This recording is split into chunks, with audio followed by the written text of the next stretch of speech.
Bapa dan Putra dan Roh Kudus, amin. Allah yang penuh kasih, kami bersyukur bahwa kami selalu berusaha untuk mencintai dan saling mencintai. Dan perjuangan untuk mencintai bukanlah yang gampang. Bantu kami dengan Roh Kudus-Mu untuk mencintai seperti Engkau mencintai.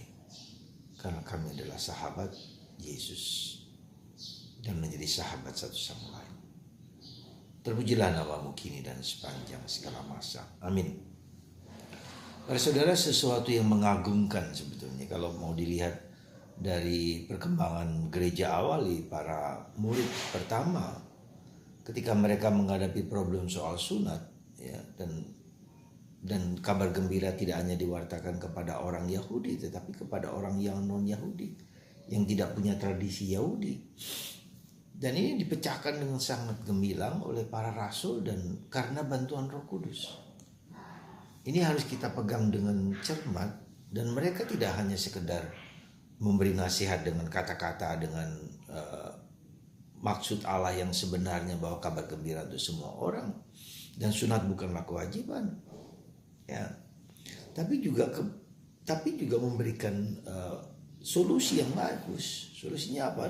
Dikirimlah dua murid yang terpandang, yaitu Silas dan Barsabas, untuk datang dan menerangkan kepada orang-orang Yahudi, orang-orang non-Yahudi dan orang-orang di Antioquia, di tempat lain, untuk menyatakan siapa sebetulnya dan bagaimana sebetulnya kehendak Allah lewat situasi dan kondisi-kondisi yang baru itu.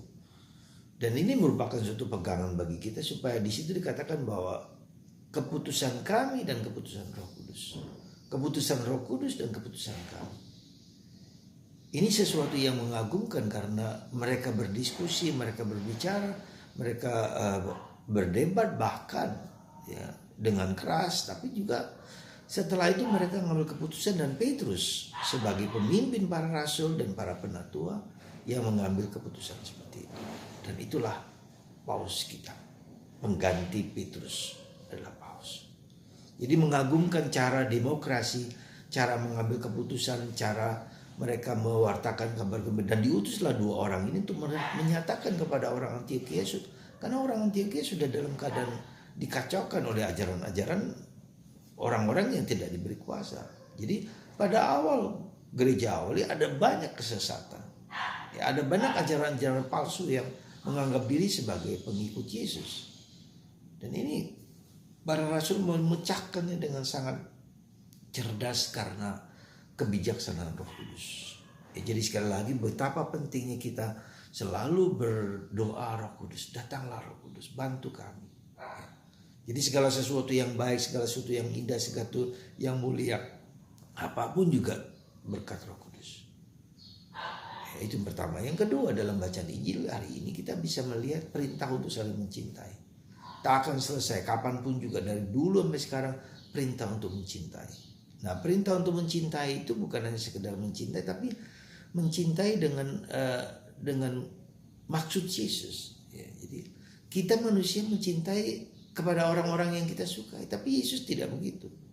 Mencintai semua orang dengan segala kekurangan, keterbatasan, kerapuan. Jadi mencintai dengan kacamata Tuhan. Dan ini bukan yang gampang, sekali lagi. Mencintai dengan maksud Allah. Ya, dan itulah pikiran dan hati kita supaya kita mencintai dengan hati Allah, ya, dengan maksud Allah, dengan keinginan Allah, dengan kerinduan Allah, tidak memilih-milih pilih kasih atau apa. Jadi ukuran cinta adalah tanpa ukuran, ya. Itulah, saudaraku terkasih, semoga kita yang disebut Yesus sebagai sahabat, sekali lagi Yesus sendiri menyebutku sahabat. Jadi pilihan ini adalah bukan dari saya, tapi Kristus menyebut kita sahabat. Dan ini juga merupakan sesuatu yang luar biasa. Yesus menyebut aku sahabat, bukan siapa-siapa, bukan hamba, bukan orang, sahabat. Jadi perintah, katakanlah keputusan bahwa aku adalah sahabat bukan dari aku, tapi dari Yesus, dari pribadi Yesus. Ya. Nah, pertanyaan lebih lanjut, apakah Yesus sahabatku? Yesus menyebut aku sahabat, jangan lupa lu ya. Tapi apakah Yesus sahabatku? Belum tentu. Kita belum tentu. Jadi pemahaman kita bahwa yang menjadi sahabat itu siapa? Yesus menyebut aku sahabat. Padahal dia tahu siapakah kita.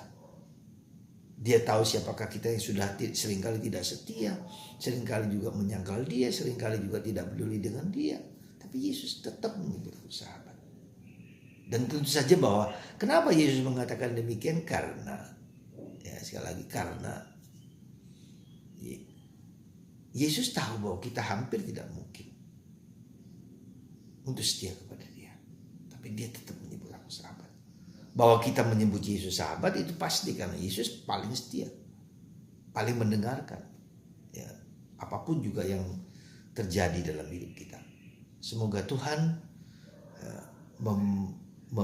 mendorong kita untuk menjadi setia dalam persahabatan ini, ya, dalam hal apapun, dalam tindakan apapun, dalam kuasa apapun, dalam situasi apapun.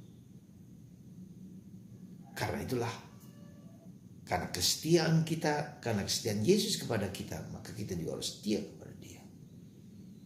Tinggal di dalam dia, buah-buah Roh Kudus, buah-buah kebaikan. Tinggal itu berarti kita tinggal dalam kasih Tuhan, tinggal dalam hidup kita diubah. Oleh karena Tuhan tinggal dalam kita, maka hidup kita diubah, perilaku kita diubah, kehendak kita diubah.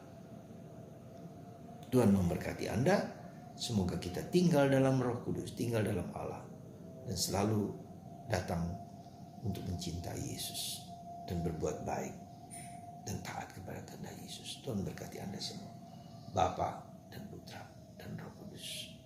Amin.